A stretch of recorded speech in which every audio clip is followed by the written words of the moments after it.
And welcome back to CSS Podcast. I'm your host, Dave Wolfers. The gentleman over there is our other host, Charlie Crawley. And as you can see tonight, we are down one member of our broadcasting team. Sam is feeling sick today, not feeling very well. So he is taking the night off, and hopefully he can recover and will be back with us next week. But speaking of today's show, it's titled Bengals Win, Reds Win. You can't get any better than that if you're a Cincinnati sports fan. So, we'll dive in a little bit on the Bengals and Reds here a little later on. But before we begin with the week that was, as always, Charlie, how was your week? It was good. Busy, crazy week, work-wise, and of course, all the rain and stuff was, we haven't had rain like a month, and we got, hurricane edge rain or whatever. So, I'll probably have to cut my grass now, like in a week or whatever, since I haven't had to, and I don't even know when the last time I did. So, but looks like the rest of the week. Little rain tomorrow, but then the rest of the week looks pretty good. So, yeah, October already. Crazy. Be October. And speaking of October, tomorrow, Tuesday, October 1st, producer's birthday. No, tomorrow. No, tomorrow's the 30th. No, it isn't. Today's the 30th. Oh, no, you're right. Yes, I'm right. I know when my son. October. Yeah. I know when my son's born. My son was born on October 1st. So 20 tomorrow. I already changed my calendar. That's part right. Literally, my physical calendar on my refrigerator. I already changed it. So. Well, when the last day falls, when the last day falls on a Monday, it's like, last day of the month falls on a Monday. Yeah, it's the next month anyhow. I agree with you there, but October 1st is on a Tuesday. So, so we'll go ahead and get going, and let's talk UC football first. A heartbreaking loss to Texas Tech. It was a typical Big 12 shootout. They took a loss 44-41. I was watching the Bama-Georgia game while the UC game was on. I'm a big Bama fan as well, and I just wanted to see that game and see how they looked. But I guess that you were watching that UC game, Carly. So, yeah, my only question is what was up with that 10-second runoff there? Why? I understand the rule, and it was actually in a game earlier. I don't know if it was in that Bama game right before half, where they had the same a scenario, not similar to it, but there was a penalty, right? And it was on the offense, and they picked it up, so they had to have a 10-second runoff. But that wasn't the case at all in the Texas Tech game. Sorsberry went to slide, and he freaking gets hit. I don't know how that. I don't know how it wasn't. It was targeting, and I can be okay with not targeting, but I don't know how wasn't roughing. Yeah, or 10-second. He definitely gave himself up. But why the 10-second runoff if it was on the defense? You're penalizing the offense on that situation. So why was that? Because they said that since it wasn't a penalty, if the ref didn't throw the flag for the penalty, then the time would have kept running. Yeah, I guess. 10-second runoff. Well, the Bengals, UC had two 10-second runoffs in that drive. In that drive? I thought it was the game. No, that last drive. Wow. That last drive, they had two of them. So they lost 20 seconds. They had one for an injury, when a player goes down with an injury. And then they had the play where there was another injury, another UC running back. They were down to their fourth-string running back, and he hobbled off. After he made a play, he hobbles off. Well, because he came out, the UC had the sub in. That gave Texas Tech, they had the sub. Like, they had They give them the could sub. ability to Yeah, sub. right. So the ref stands on the football for 13 seconds while these fat Texas Tech defensive linemen. I mean, I think they said, "Hey, every fat player on the sidelines, I need you to walk out on the field." And the ref just stood there on the ball. It was 13 seconds that took. So UC lost 33 seconds because of just dumb stuff. Wow. I mean, Sorsby should have been a penalty. That's 15 yards. Yep. And they should have told those fat guys to stay off the field, or they need to change that rule. That's a stupid rule in terms of, if you let one guy on, and there should be like a time limit or something. You get 5 seconds, and then if your fat asses are still running on the field, sorry. So 33 seconds. I mean, UC, that's another 30 yards. I mean, they were driving as much as Texas Tech was. So, I mean, Sorsby was 426 yards. So there was no problem with the offense. I mean, UC and the Bengals are paralleling each other right now. So, yep, that's true. They're going to win. It's the offense is going to do it. It's not the defense. Yep. Either way. So let's talk about the game in general. Overall, I mean, checking the scores. UC jumped out big, and then it was tied. I think it was 17-17, and UC scored. It was just back and forth. But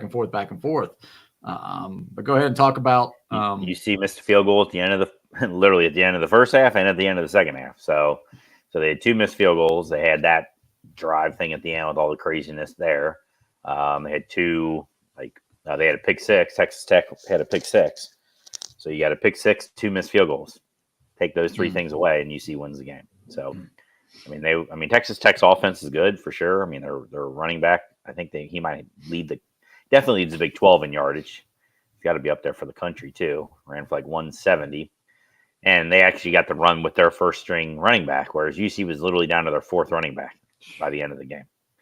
The 3rd running back was never played. He was injured from the beginning, and then Kiner went down pretty early, late first quarter, I think, and then Pryor went down.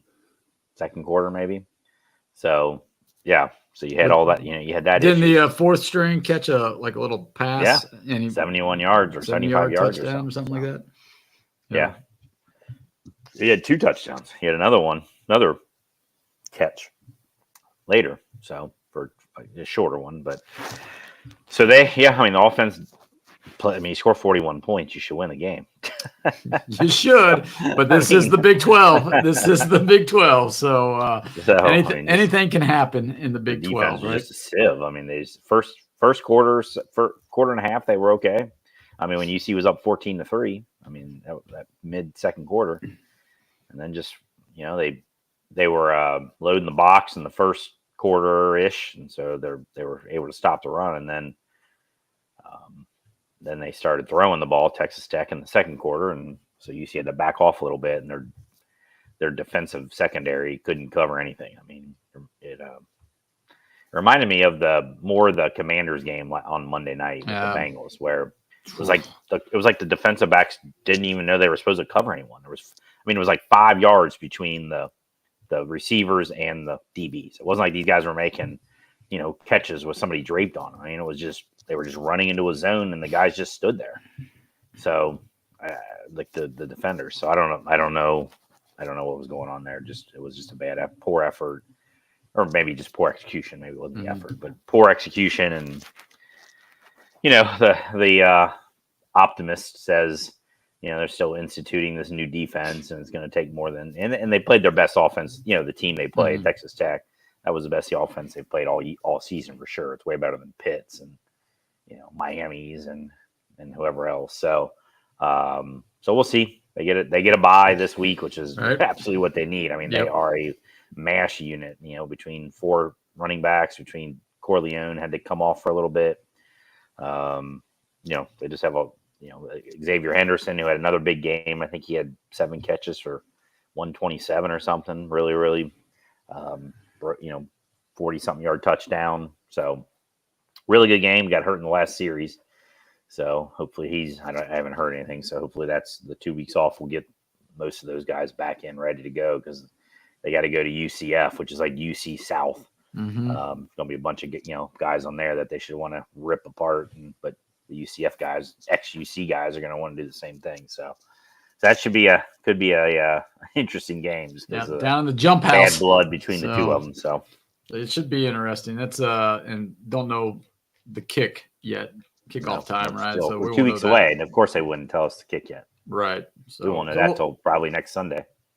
Probably. All right. So let's hope that they can rebound after this and keep the offense keeps clicking, and we'll see where it goes from there. Up next, we've got FC Cincinnati. They had a heartbreaking loss of 2-1. Another one. Yeah, heartbreaking part 2. Heartbreaking part 2. But we'll get to heart healing here in a second. But heartbreaking part 2. Lost 2-1. They got a tough week coming up with they're at New York Red Bulls, and then on Wednesday, and then Saturday they're home versus Orlando. So what about the game on Saturday night at TQL? Yeah, first 20, I did watch it. First 25, 30 minutes was very bad. LAFC just dominated it. I was like about 30 minutes in. I'm like, has FC Cincy completed 3 passes in a row at any point yet? So it was not a good start. And LAFC went up 1-0. They probably should have been up like 3-0. And then, whatever reason, FC Cincy turned it around the last 10 minutes of the first half, and pretty much most of the second half, they controlled the game. I mean, they ended up out-possessing and out-shooting and out number of corners and everything, all the statistic stuff. FC Cincy ended up leading, but they scored. FC Cincy scored really nice goal from about 25 yards out from Orjano, and then LAFC, just managed to get kind of a junk goal a little bit. Guy shot from their best player. I mean, he's their best scorer, and they gave him a little bit too much space, but he was really on the side of the goal and fit this little angle between Celentano and the post. So that was tough because it was just it was against how the play was really going. Where FC Cincy was. Yeah, too many Cincinnati things on my head. FC Cincy was controlling the game, so they're in third place now. It's probably they're going to end up. They're a point behind the Crew, and the Crew also have played one less game. So unless the Crew go in the tank, FC Cincy has to go to the Red Bulls, who always play them tough, even when they stink. And I don't even know how they are. I'm sure they don't stink this year. They rarely stink too bad. So they got to go there. Then they got to play Orlando, who's 4th right now, I believe. So, but I mean, they have a 10-point cushion. FC Cincy does on the 4th place. So I think they're going to end up being 3rd in the East, and that'll give them home, for the first round. And I don't even still remember how MLS does their playoffs because it's so weird and changes all the time. But I know for sure they'll be home in the first game. I think Sam the first game. I think the first series is just I can't remember if it's one game or it's the best of 3. It's the best of 3, and then it goes one game. Okay. Is what Sam said last week. So yeah, so they'll be at home, have home field advantage for that first series against whoever the 6th seed is, which right now would be look here. Oh, against the Red Bulls. Oh. Now the Red Bulls and New York City FC are tied at 44 points, so that could change. And then Orlando is 46, so there still could be some movement there. So the next 2 games could be potential opponents in the first round. Yeah, exactly. Yeah, Orlando and the Red Bulls, and then our 3rd game is away. I don't remember who it's against though, but I know it's away because they only have one more home game left. Yeah, but so we'll see what happens. Lucho made it through the whole game, which is nice, and as usual, he contributed an assist and typically if FC Cincy scores, then Lucho's involved in some way. So you got the standings up. Is there a risk of FC dropping to the 4th seed if they lose? No, they're 10 points ahead. So they're pretty solidified in that 3rd spot. They can be top because even Orlando wins all 3 games. It's only 9 points. Okay. And could they jump to number 2 or? Oh yeah, Cruz only 1 point ahead, but they've also played one less game. So it would have to be a Crew. A couple of wins and a couple of losses or a couple of ties and stuff like that. They haven't done recently, which is lose. They've only Crew's only lost 5 games in the whole year, and FC Cincy's lost 9. Oh, wow. Columbus has a lot of draws. They have four or more draws than so. Okay. But yeah, so we'll just finish this up, I guess, over the next week. Actually, I think the third game, there's like a 2-week break in there. I don't think the last game is until like the middle of October. Middle of October. It's probably some kind of international break or something again. Probably. Who knows? But soccer and its weird schedule is correct. But, best of luck to FC Cincy as they try and defeat New York City Red Bulls and Orlando on Saturday. All right. Going into the heartwarming segments here. Bengals pulled out a victory, and Crawley here was the only one on the show last week to predict. Look at that! Look at my optimism. Even though we did at the beginning of the year said that the Bengals would win this game, but we also said they would win 2 other games to be 3-1 at this juncture instead of 1-3. But Browns just lost as well. Browns losing. Pittsburgh lost. Baltimore and Buffalo's on tonight, and that should be a good game. If we were out of school tomorrow, like they sort of teased us with that email earlier, I would have been up watching it. But since we're not, I'll probably watch a little bit and then go to bed. But let's talk Bengals. This is what it is. Cincinnati sports scene here. Carolina went down to Carolina. We won 34-24. I was a little worried when it started. Offense wasn't really, didn't click that first series. Defense sure didn't click that first series as well. We turned it around, got a big interception there from Von Bell off a Trey Hendrickson hit and, deflection, and hit the ball out of Dalton's hands and popped up to Von Bell. And from there, our offense started clicking. And I'm one of the guys that blame, Zach Taylor for, the offensive flubs the first 2. Not really the first 2 games. The first game and then the game against really just the first game of the year because they had a nice offensive plan against Kansas City. Offense put up way too many points to lose against Washington. And then this week, once again, they put up a lot of points to win. But so you got to give credit to Zach in the offensive line and, Pollock, Burrow. He was under a little pressure, but not like what we've seen in the past. So it's one of those things that, you tip your hat and give credit where credit is due. And, we're looking forward to Baltimore coming in. A couple of concerns for me, obviously the defensive line. If Hendrickson is out for an extended period of time, we are in trouble. Well, the whole the defense still was not good today. No, it wasn't. It was good enough. Yeah, no one was. It was good enough. I think, the second last series that Carolina had, Mingo drops that ball, the very first pass. And if he catches that, who knows? Yeah, they had another bad drop earlier than that, the Leggett dude. Right. So who knows where they're, but good teams find a way to win, hopefully, right? And keep going. Playoff teams find a way to win, I should say. And I don't think Carolina will be a playoff team, but right now we're in second place. We're 2 games out of first, and if Baltimore loses, 3-way tie for second. Thoughts on the game there? Second and last. Second and last, but hey. Thoughts on the game there? Yeah, I think this is. I think this is what it's going to be the entire year. I don't have hope. We talked about this last week. Mm-hmm. Why is the defense? Why would they get better? Sure, it'll help to get some, the Rankins and Hill back, but they weren't playing very good even when they were in there the first couple games. So I just don't think they're very good. I just don't. No, the latest. I don't know.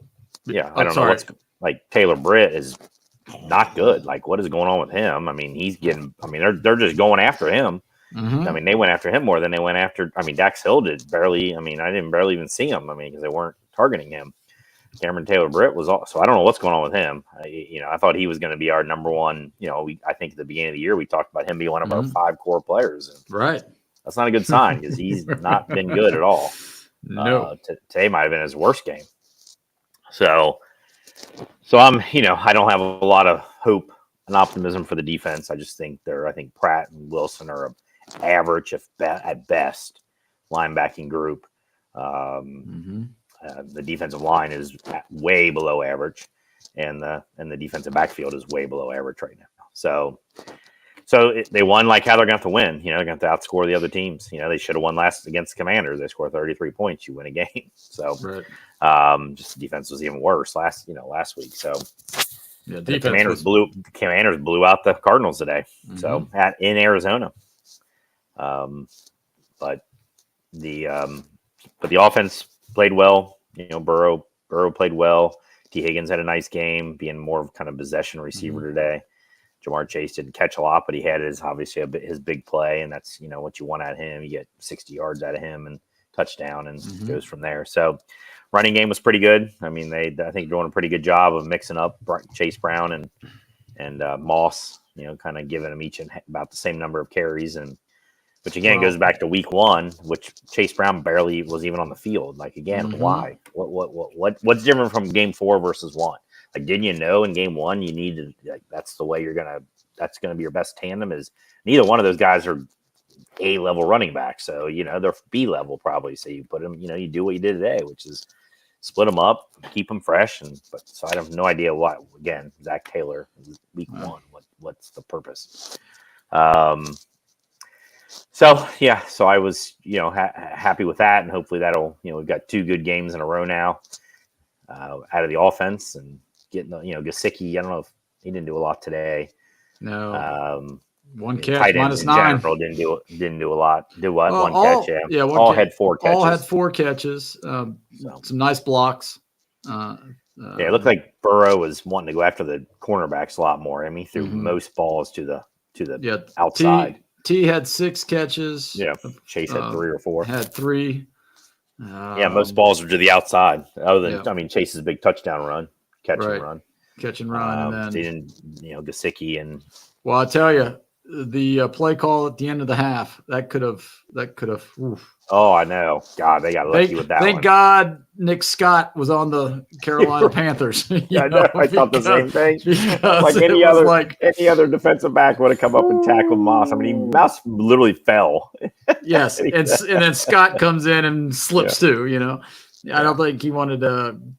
Because on the first touchdown run, I don't know if it was Moss's run or Brown's run, but Nick Scott was supposed to come up from the safety and plug that hole, and he got there a little late. I think that was on purpose on his end. And then once again, he did this. Yeah, that's not a good sign for Carolina. They had to play him that much. No. So I got what another takeaway is. 31 rushes, 31 pass attempts. That's very balanced. I mean, well, it is very balanced.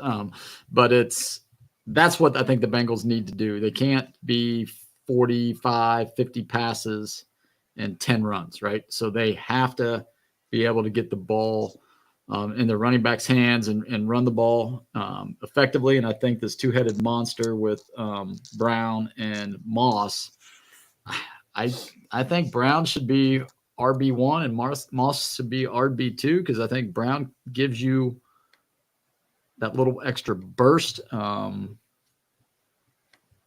mean, I think they just divided up how they're doing it. So,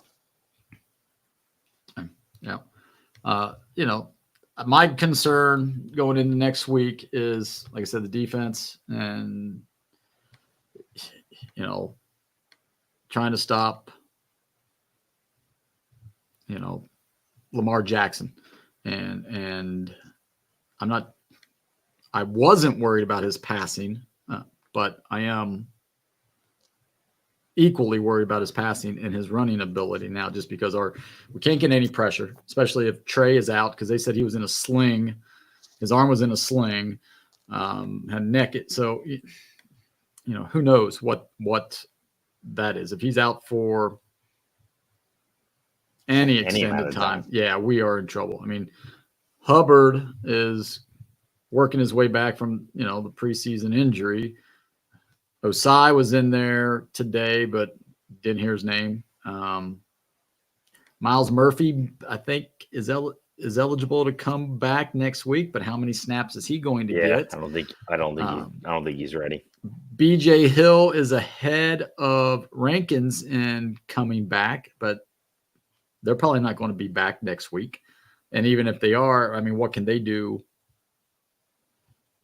BJ might be able to do some stuff with, Derrick Henry, but he's not going to be able to plant and cut and move and change directions when Lamar's scrambling. He'll probably just pull the hamstring again. So, I just don't see. I don't have a whole lot of faith in that. Even though it's at Paycor, the offense has to be clicking on all cylinders again, and the running game has to happen against. It has to happen against the Ravens, because if they drop back 45, 50 times, I don't think they're going to beat them. Yeah, I mean, I just read this line here. It says, if Hendrickson is out and Murphy's not ready to return, the Bengals' edge rushers are Hubbard, Osai, Cedric Johnson, and KJ Henry. Nice. That's not good. That's not good. That's not good. All right. So the other question of the year is, where is Jordan Battle at? I think I saw them on special teams making a tackle, but I haven't. Yeah, I don't know. I mean, obviously, I don't think he got any snaps. He's either in the doghouse for something, or they just don't think he's. I mean, if you can't play on this defense, then. Well, that's the thing. But he was like, there's some issues going on. He was like the star of last year's defense. So there's got to be some reason that they play him. Right. Yeah. You don't just play if he's good. You don't just let him sit there with this defense. So either he's not good, then they've discovered that was just because there was nobody else doing anything last year, or he's in the doghouse. He did something, and Zach has pushed him to the bottom of the depth chart or something, because he's not playing. Nope, he's not. Chris Jenkins made it back on the rookie from Michigan. Played okay. Had a few good moments today. Had one tackle. Lawrence Guy. He had a pass deflection. Yeah, Lawrence Guy had one tackle, one assist. Whew. One tackle. One tackle. Yeah. I still think our MVP, Rico. The punter. 3 punts for 170 yards, a 56.7 average, 63 long, 2 inside the 20. Can change the field. And that's what you might need against Baltimore. All right, speaking of Baltimore, they play the Bills tonight. You don't wish for any injuries or anything like that, but if the Bills get to Lamar a little bit and bang him up a little bit, I won't be too sad. If we have to face Huntley or whoever it is, even though no, he's starting for the Dolphins now. Oh, he's starting for okay. Who's the backup then for Baltimore? I don't know. Who? I actually don't know. Well, I should say, because Lou can't play. He can't draw up a defense for a backup or a rookie quarterback, so we might as well just face Lamar. Seems like we do better against those guys than the backups, the unknowns. All right, prediction for the Bengals. I'm gonna stick to what I said before the season. I'm gonna go with the Bengals on this. This is definitely not as confident as that at that point. Yeah, confidence scale 1 to 10. Once again, they're gonna score a lot. They're gonna have to score a lot. So I'm gonna go. I'll say 31-28 Bengals. Yeah, I did pick the Bengals to win this game as well. So this might be a trend. I might have to go against them just so that they can win. But I want them to win. So I'm going to pick them to win. And I do think it's going to be a high scoring game as well. I think whoever has the ball last will probably win. Probably come down to McPherson field goal. Tucker hasn't been kicking the ball very well either for him, so he might be on his last leg, no pun intended there. So hopefully, I'm going to say 38-35 Cincinnati. All right. We'll get to the Reds here in our Reds recap, which will be our topic of the week. But first, we're going to do a little trivia. Sam had last week's question, and I don't remember it. Do you remember it, Carly? On Thursday or Tuesday? I think we got it right, though. I think we did work our way to getting it. Yeah. So, all right. So I had a couple questions for you. I didn't know which one I wanted to go with. So let's see what I got here.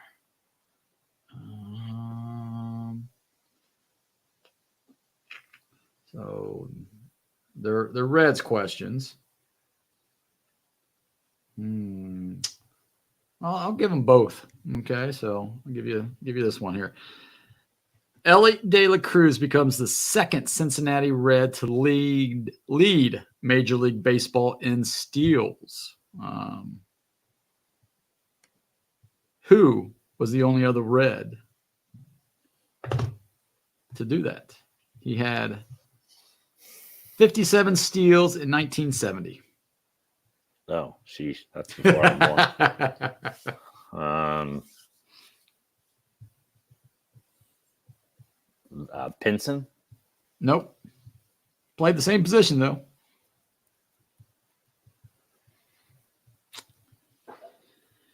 I think he got Biff Robert. Well, he came from San Diego, or he got traded to San Diego.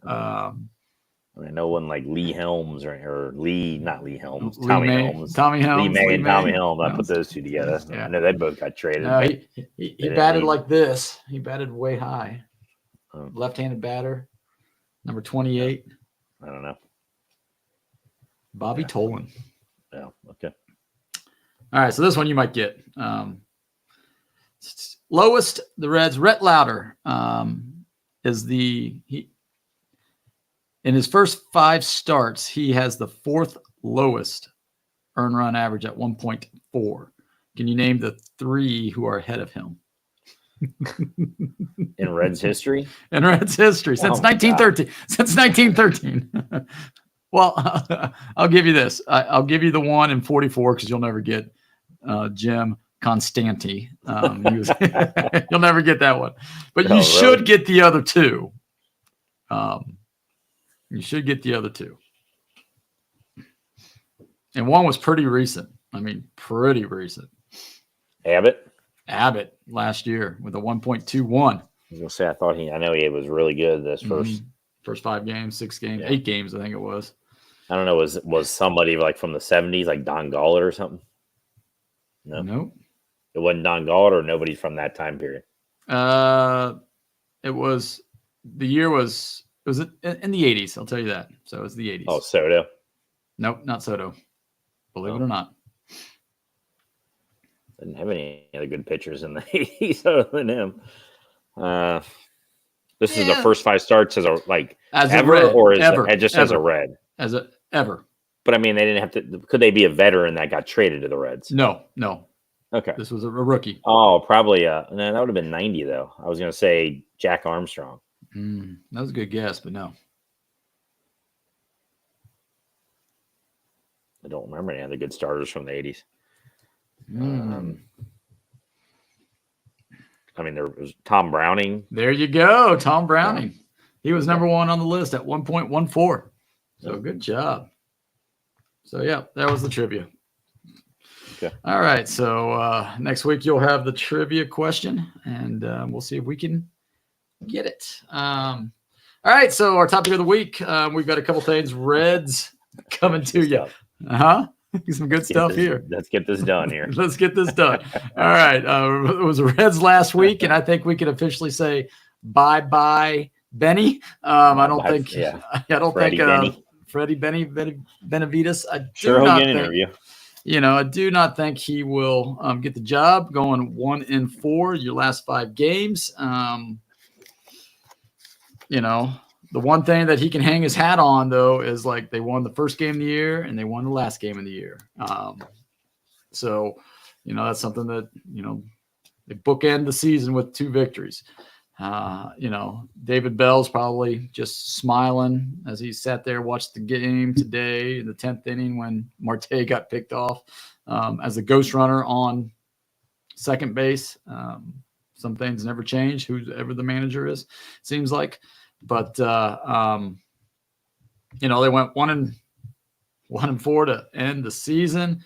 We're hoping Pittsburgh loses so that we are not tied for last place with Pittsburgh. Well, at this point, you might as well root for Pittsburgh to win, so maybe we have a better draft pick. Well, that is true. Well, Pittsburgh lost 6-4, so we are in 5th place. Or 4th place out of 5 there in the Central. Yeah. All right. Did you see the thing? Did you see what they owe Bell? Something like 2.47 million, I think it. Well, it would have been 4.9. Yeah, next 2 years. Yeah, the next. That's God. They were paying him $2.5 million to do what? I mean, they didn't, get ejected. Defense, well, I mean, he didn't even manage half the managing job. He didn't even do. They had that fake manager, that Pickler dude, and then the front office meddles and So knowing the Reds, they're going to go whoever's the cheapest. Which they're going to find some new guy who this is his first chance. Because they're already paying $2.5 million to Bell for the next each. Yeah, I get that, but you think they're going to pay $2.5 million to someone else, and that they're going to be paying $5 million a year to a manager? I don't think so. If not, hello, Freddie Benavides. Because they could hire some bench coach or something from some team. Brian Price, come on back. Bring him back. Come on down. Could be like because Barry Larkin is not taking no $1 million to be a manager. If David Bell's getting 2.5. No, Barry Larkin. Schumacher. I mean, I don't know how much he's getting paid. There's going to be a bidding war, and the Reds are going to say no. And Francona's not coming out of retirement. Any of those veterans or whatever. But I don't know. I think they may. David Ross. Is he gonna be willing to take less than $2.5 million? I don't know what he was paid for with the Cubs. I mean, I have no idea. So. Well, I don't know. He's still probably getting paid by the Cubs because they fired him to bring in counsel. So I don't know. I think we need to find somebody that is, like somebody that the Marlins, or not the Marlins, but the Brewers always find, right? They get these guys and it doesn't matter because there's a culture there. It's sort of like what St. Louis did for years, right? Matheny takes over for La Russa and never managed the game, but yet they still kept on winning. And then Schilt came in and they did well his first year. And now Momar, or whatever his name is, struggled. He's been struggling. So, a couple of things before we get on to our preseason recap. Marty Brennaman was on, I don't know if it was Chatterbox or it was something similar to that. And he had a couple of comments. I don't know if you saw it on social media, but he said Ellie Daly Cruz needs to be the center fielder next year. They need to move him off shortstop, which I don't think you put him in center. I think Marte might start the year in AAA. Ellie goes to third, and either Arroyo or McLean comes in and plays second. If India is your second baseman going forward, if India gets traded, Marte second, or not Marte, but McLean second base, and I think Ellie was going to be your shortstop. So you think he is?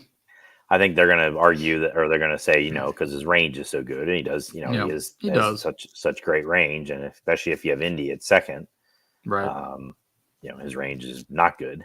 Mm-hmm. no. But he's improved his defensive metrics. I would hope he's not. I would hope it'd be McLean. I think they're going to give Marte every chance they can to give him I don't know. Let him be but it's not going to be De La Cruz is not going to third. I think it's going to be. I think Indy is a question mark. I don't know if it will be on the team.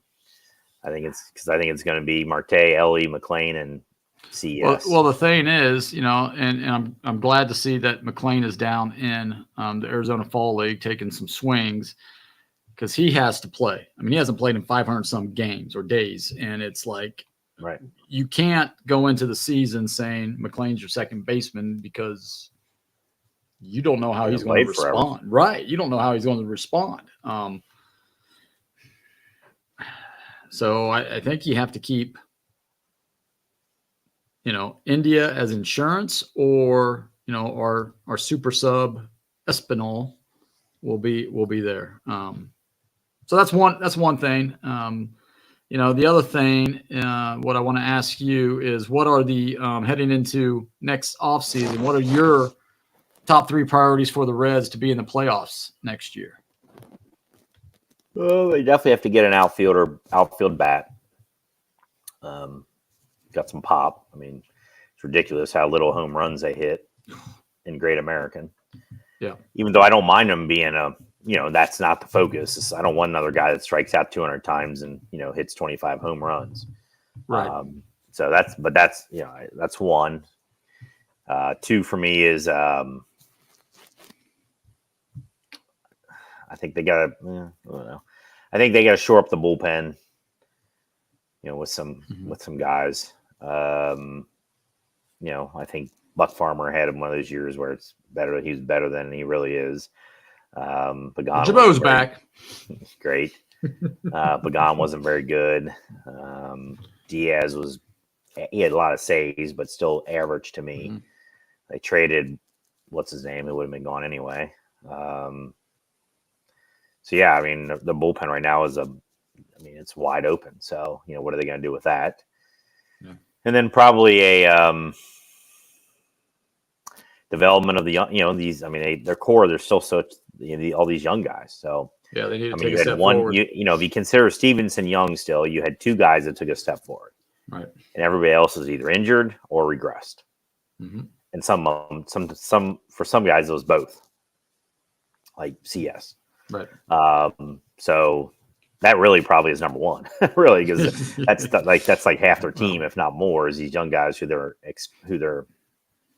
expecting to lead the team and still don't make that much money, which they're very happy about. And how are these guys going to do in year 3 or 2.5 or whatever it is? So that's probably really number 1, is the development of those guys, and then the veteran outfielder of got some pop, and then the bullpen. So, yeah, I've heard a lot. You always got to throw the health of the starting pitching. Right. The talent's there. It's just the health. The health, and that's what I heard is like, the latest rumor is the Cardinals are looking to shop Sonny Gray, and Bob Nightingale said that the Reds will be in pursuit of him. He's owed $60 million left on his contract, and then he has a player option, or I think for 30 in year 3. So that's $60 million that the Reds would have to, unless they trade a Marte or somebody to bring him back. But the Cardinals are going to want one of our young pitchers. For Sonny Gray, and if they want Connor Phillips, yeah, I'll trade that. I'll do that. But I don't, I'm not giving up Chase Burns, and I'm not giving up Chase Petty for Sonny Gray. I'm just not. For $30 million a year, I'm not. I would rather use that money, Nick Martinez, right? I don't know, but for me, I think, the outfield bat, a right-handed power hitter, I think that is up there. Somebody who can play the corner outfield spot. Number 2, I like your young players need to keep developing those guys. And number 3 for me might be, and I, it just depends on what the organization wants. But for me, a backup catcher, I mean, Luke Malley does a great job handling the pitching staff, but God, he can't hit. And that's just like one out, and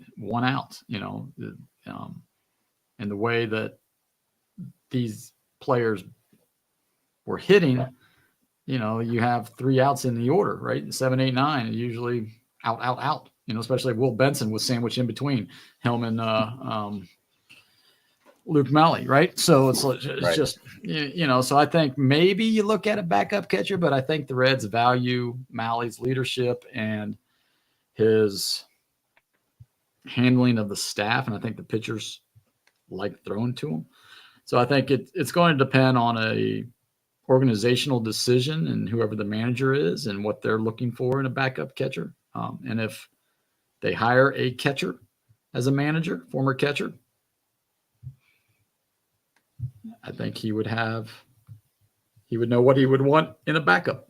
So yeah. So those are my 3 things right there. Okay, next up, we did a thing back in March, right before the start of the season, 162 games ago, and we listed our awards. So we're going to go and recap that real quick, and then we'll really quick do our over-under. We did that at the beginning of the year as well. So let's take a look at the awards. The Corky Miller Comeback Player of the Year, I had Nick Lodolo. Sam had Tyler Stevenson, and Crawley had Nick Lodolo. And I think Sam probably won that one with Tyler Stevenson. Do you think Tyler would be the comeback, or do you think Jonathan India? Stevenson had a better year than India. Yeah, I think so too. All right, so there it is. The Big Donkey Sabermetrics Award. You and I both went Spencer Steer route, and Sam went CES. I don't know. Well, it wasn't CES. It wasn't CES, and I don't know if it was Spencer Steer either. Yeah, that's one thing about next year too. Steer really didn't have a very good year. He did not. I mean, 2020, which everybody's 2020, but the team sucked, and the part of it is I think he was down this year, so he's got to be better next year. Yeah, because here's his. I mean, he batted. So he had 225 or something. Yeah, he 225. Better than that. Yeah, he was 158 games too. So it wasn't like it's just only 574 at bats, 129 hits, 34 doubles. He was second on the team in doubles. He had 4 triples. Looked like second on the team there as well. 20 homers, tied for second. 92 RBIs, so he led the team there. 231 total bases, which was second. I just think he can be a lot better. Yeah. Oh, I do too. I'm not talking about the stats. So right. Yeah, because he only batted 225 with an on base of 319, slugging 402, OPS 721, and his WAR for those sabermetrics is of just 1.7, which was third on the team. So yeah, I don't know who our sabermetric. Probably Ellie would be my guess, because he had a 5 WAR. Yeah, I guess. Spud Sabo Rookie of the Year. I was way off on that one. I had Novelli Marte and Connor Phillips. Sam had Candelario and Dunn. You had Phillips and Nick Martinez. So, Nick Martinez, Rookie of the Year, Newcomer of the Year, probably was a good pick on your part. Yeah, Phillips was bad, but Nick Martinez was good. Yes. Mario Soto, MVP Pitcher of the Year. Got that one, Hunter Green. You got Hunter Green. Sam had a Hunter Green. I had Lodolo. Just injuries again. That guy can just not. Yeah, I'd say if he was dealing right early on, dealing. And like I said, if we're going to make the playoffs, he was going to have a solid year. And Hunter Green, yeah, MVP, but you could throw a dart out there with Nick Martinez too, especially what he did down the stretch. Yeah. When they had no starters, and they were just calling up people left and right. So there's that. The next one would be our Brandon Dury. You won't be here by the All-Star break. MVP. I had CES. Sam had Spencer Steer, and you had Ellie Daly Cruz. So I'll go with mine.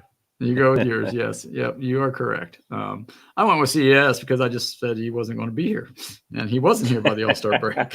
so there. This is our team MVP, though. Well, that is true. That is our team MVP. So and he definitely was not that. No, he was not. Pedro Barbone, the Rubber Arm Award. Brett Suter, and you had Fernando Cruz. Yeah. I mean, I don't know who led it, but Fernando Cruz had to be up there. Led in appearances. Yep. Let's see. Where's my pitching stats here? Pitching. Games played. Games here. Fernando Cruz had 69. Yeah. By 8, he was the leader. Yeah. Buck Farmer was second. Where's Suter at, man? Remember, he was injured for a while. So. Yeah, he had 47. But Suter he was only 1 inning behind Cruz. So that's why, because he was going two innings at a time. Right, yeah. Yeah. Farmer had 71 innings, so he might be the Pedro Barbone rubber arm guy. All right, our next one would be the SOB Executive Coach of the Year. We all said Derek Johnson, and I think that's probably correct. I think he probably. Yeah. There is no other option. So. Yeah. I mean, everybody else was a 0 or less than a 0, actually. Yep. Our next one is our Luke Weaver, not on my fantasy team. I had Espanol, and you and Sam went with Stu. I'm good with that pick. Yeah, you're good with that pick. Espinal proved me wrong. But it wasn't until after the All-Star break that he proved me wrong. So I was right there for a while. Okay.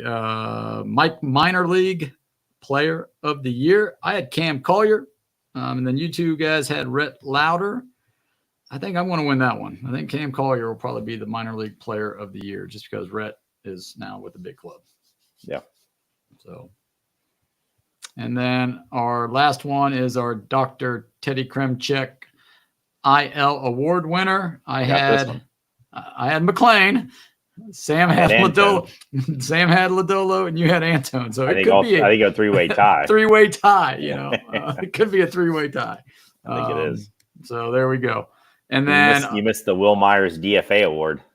I didn't see that one. I must have missed. Yeah, because I didn't see it. I don't have it on mine. Who did? Yeah, Will Myers DFA award. I'm happy with my choice. Nick Martini. Who did I have? DFA'd. I don't know. I only have mine. I don't have it on here, so I don't know. I'll go with Mike Ford. How about that? No. No, I'll go with who was the guy that we were talking about? Even worse than Mike Ford. The guy who was the only Austin. Bubba Thompson. Oh, Bubba Thompson. That's who I was thinking of. Who was the Austin, the guy they got from the Giants? Austin Weaver? Austin. 2 weeks. Austin, center fielder. Yeah. The first game we were at, we went to his first game, and he probably would get the award. Yeah, Austin, whatever his name is. So, yeah. All right.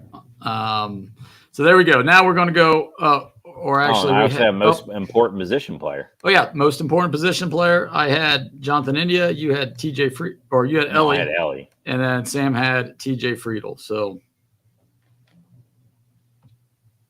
I'm going to go with Ellie. Yeah, Ellie, yes. But I think India. I think my reasoning behind it was, he's the leader of the team, and if he goes well, the team plays well, and you need somebody other than Ellie to help carry the team, and that's what I was going with. And then the last thing was our Reds record over under 81.5. I said over. Sam said over, and Crawley said under at 81 and 81. We were way off the mark there. So, in Vegas, I would have won. You would have won. You would have won. I would have and did lose my $5 that I bet. So because I was, yeah. Oh well, it is what it is. That's why you. What's crazy is all those. I forget what they're called, but like those. Like Pacoda or something, I think it is like Pacoda projections based on all like stats and analytics and stuff. Mm-hmm. And I remember them coming out. I think they had the Reds at 78 or 79 wins, and we were all like, "No way! Like what the heck?" And they were exactly right. They were. They were. Yeah. They all accounted for the regression. Mediocre 500. Yeah. They all accounted for the regression, and we were all counting for no, they're not going to regress. They're going to keep on rolling. But no. All right.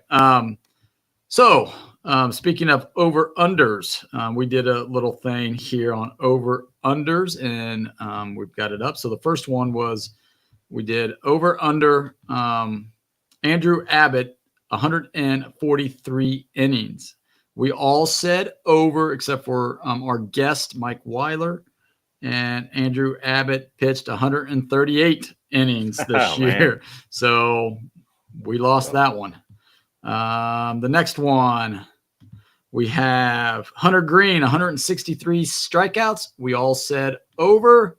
Hunter Green had 169 strikeouts. So today was a big day for Hunter Green, and we all got that right. Nick Martinez, 404 earned run average. We all said under, and Martinez had a 310. So we won there. Frankie Montas, 7 wins. I said a push, and then everybody else said under. Where is Frankie? I got to find, where is Frankie Montas? What are you looking Montas, how many wins Montas had this year? He had 4. So I lost that, and you guys won there. So much for the 20 games he was going to win. Lodolo. That's what he said, man. After opening day, going to go 20 wins. Lodolo, 10.75 Ks per 9. I said over. Sam said under. And then you said over. Ks per 9 for Lodolo. He was at 9.5. So close, but not close enough. Alex Diaz, 35 saves. We all said over because we thought the Reds would be over the 78. And Diaz had a total of, where's his saves? 28. 28. So he was under there. Brett Suter's 55 games. We all said over, but it was under because of the injuries. Sam Mole, 60 2/3 of an inning. I said under. Crawley, you said under. Sam said over. And Mole had a total of only 37. Yeah. Ooh, they did not use him as much like I thought they were, especially after how much David Bell used him last year. Complete games, 1.5. I said over. Everybody else went under. They had 1, didn't they? Complete games. Do we even have that? I don't even think they listed on. Yeah, Nick Martinez had 1. He pitched 8 innings. That's it? So just 1? Yeah. Okay.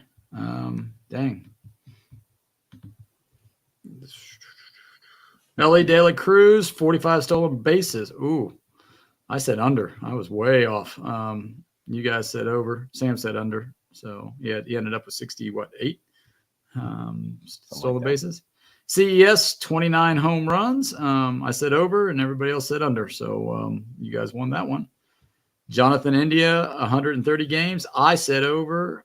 You and Sam said under, and I think he was. Oh, yeah. He was way over that. Jonathan India had 151 games. And then we've got Will Benson, 60 walks. I went under. You went over, Crawley. Shall we take a look at Will Benson? How many walks did he have? A total of 40. So close, but not quite. 40, yeah. 40. Matt McClain, a 3.8 WAR. We all said over. We were all wrong because he never played. Right, he had 0. Spencer Steer, 4.60 slugging. I went under. Sam went under. You went over, and I think it's under because I think 402. It's 402. Yep, slugging. Candelario. We did this many of these? Yeah, we did a lot of them. Yeah, too many. Yeah, Candelario, 2.58 batting average. I went over. Sam went under, and it was under, I believe. I think he was sitting at a 246. No, he was at 225 as well. So yeah, he was way under his average. Stevenson, 55 RBIs. We all said over, and I think we would have cashed that if I'm not mistaken. Yep, he had 66. And then Novelli Marte, 133 games. That is under because of the suspension. TJ Friedel, a 343 on base percentage. I said under. You all said over, and I think it would have been under. On base percentage was a 310. So yeah. And then we had the Reds win total. DraftKings and FanDuel had them at 82.5, and we all said over on that one. And we lost that right there. So yeah, so that was a little fun thing that we did at the beginning of the year, and it's baseball. You can never make that prediction. So those people that are smarter than me, they had some of that right. So, yep. You got anything for the good of the Oilers before we wrap it up? No, we'll have hope again in February and March, and for the Reds, and we'll see what happens. Yep. But Again, it's another off season. We'll see if they will do anything. I mean, they obviously have to hire a manager. I mean, it's possible the Reds try to go into a season with no manager. I can see that because they don't want to pay any more than 2.5. So they'll name it player manager. Jonathan India will be your player manager. So. No, Phil Castellini will be the manager. So. So anyway, we'll see. But I'm sure we'll have some hope again in February and March, like always. And it could look totally different, or it could look the same. So we'll see. Next week, we'll be back talking Bengals and Ravens. And if the Reds have hired somebody by then, we will come on and then give us. What is that? Is that a 1:00 game, 4:00 game? It's a 1:00 game. Yeah, just a regular 1:00 game. Just a regular 1:00 game on Sunday. So. Okay. So, yep. So until next time, hopefully Sam is feeling better and he'll join us. Take care, everybody. Okay. Take care. Bye.